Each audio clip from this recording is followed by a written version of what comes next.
Hakka Green on tuotteen nimi, Nokian Hakka Green, ja meillä nämä Hakka kesärenkaat on suunniteltu nimenomaan Pohjolan oloihin, vähän haastavampiin tieoloihin, eli meillä on tyypillisesti täällä nämä karkeat, kuluttavat, toisinaan uraisetkin tiet, ja myöskin keliolosuhteet vaihtelee.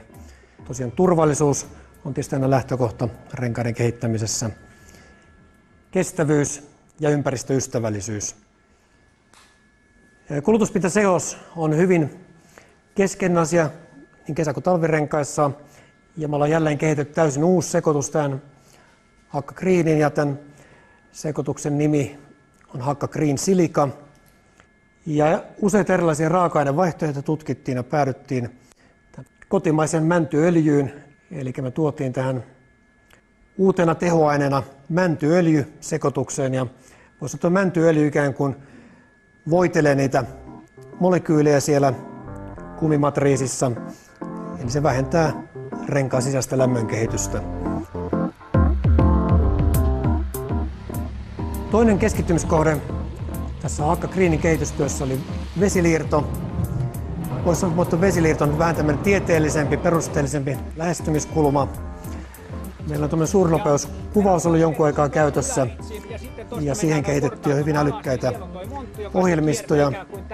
Ja me päästään ikään kuin pistämään päämme sinne renkaan ja tien väliin ja tutkimaan, mitä siellä tapahtuu vesiliirtotilanteessa, ja sitä kautta optimoimaan tuotetta. Tuommoinen kamera ottaa noin 2000 kuvaa sekunnissa, ja ne käytetään tämmöistä erityisnestettä, joka tuo hyvin esiin tuon vesiliirtotilanteen.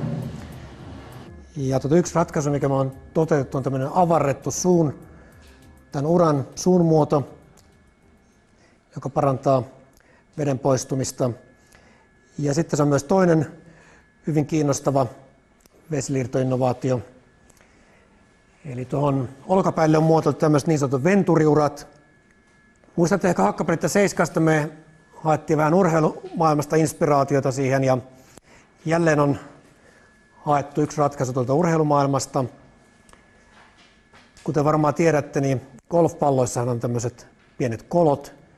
Pinnassa kutsutaan dimpleiksi niitä koloja. Ja ne ei ole suinkaan sattumalta siinä. Tämmöinen kolottu pallo lentää äänettömän tehokkaasti paljon pidemmälle kuin tuommoinen sileä pallo. No, tässä vaiheessa tietysti vähän rupeaa ihmettämään, että miten tähän renkaaseen liittyy tämä golfpallo. Golfpallo-ura, mutta me olemme otettu tästä meidän pääuriin tämmöinen ratkaisu, mikä parantaa itse asiassa useampaa eri asiaa. Eli tämä pitkittää suurissa rikkoo tätä laminaarivirtausta ja tekee siitä hiljaisemman tuosta rengasäänestä. Toinen etu tästä ratkaisusta on, että se lisää tuon uran jäähdytyspintaa, eli rengas käy vähän viileämpänä, mikä parantaa edelleen vierintävastusta.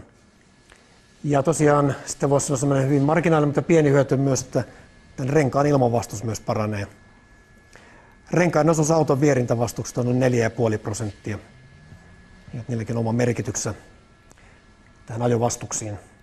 Jos me verrataan kuitenkin Hakka Greenia tämmöiseen tavanomaiseen renkaaseen, jota edelleen on suurin osa markkinoilla, niin me voidaan puhua jopa 5-8% polttoaineen kulutussäästöstä.